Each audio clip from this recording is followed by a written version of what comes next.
troisième édition 2025. Thème: planification et budgétisation des droits de l'enfant. La journée de l'enfant africain est l'initiative de l'Union africaine qui vise à sensibiliser sur les droits de l'enfant en Afrique et à promouvoir leur protection. Le 16 juin est la journée internationale de l'enfant africain.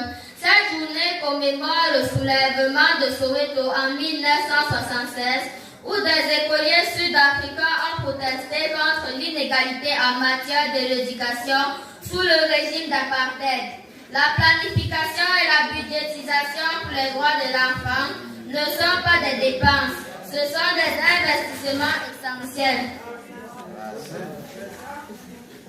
Chaque franc investi dans l'éducation, la protection ou la santé des enfants est pas vers une société plus stable, plus juste, plus résiliente et plus prospère. Toutefois, les investissements restent encore insuffisants pour couvrir les besoins de tous les enfants partout où ils sont. Les enfants continuent de faire face à des défis majeurs. Accès inégal à l'éducation, protection insuffisante contre la violence, nutrition inadéquate et faible niveau de participation aux décisions qui les concernent.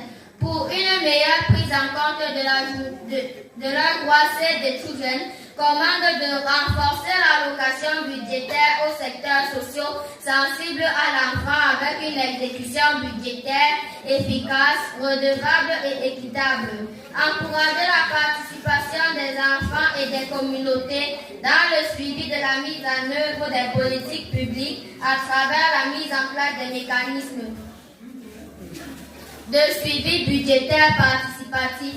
L'investissement dans l'enfance n'est pas une option, mais un impératif, faisant de l'investissement dans l'enfance une priorité, ensemble et maintenant sur le plan spirituel. Éduquer l'enfant selon la voie qu'il doit suivre, orienter l'enfant dans une direction positive et bénéfique pour son développement, en lui transmettant des valeurs, des compétences et des connaissances qui lui seront utiles tout le long de sa vie. Proverbe 22, verset 6 dit selon français courant: donne de bonnes habitudes à l'enfant dès l'entrée de sa vie, il les conservera jusque dans sa vieillesse. Selon la version d'Abi, Proverbe 22, verset 6, il est écrit: élève le jeune garçon selon la règle de sa voie, même lorsqu'il vieillira, il ne s'en détournera pas. Un enfant a surtout des devoirs envers ses parents. Il se doit de respecter le grand commandement: honore ton père et ta mère, comme l'a ordonné le Seigneur.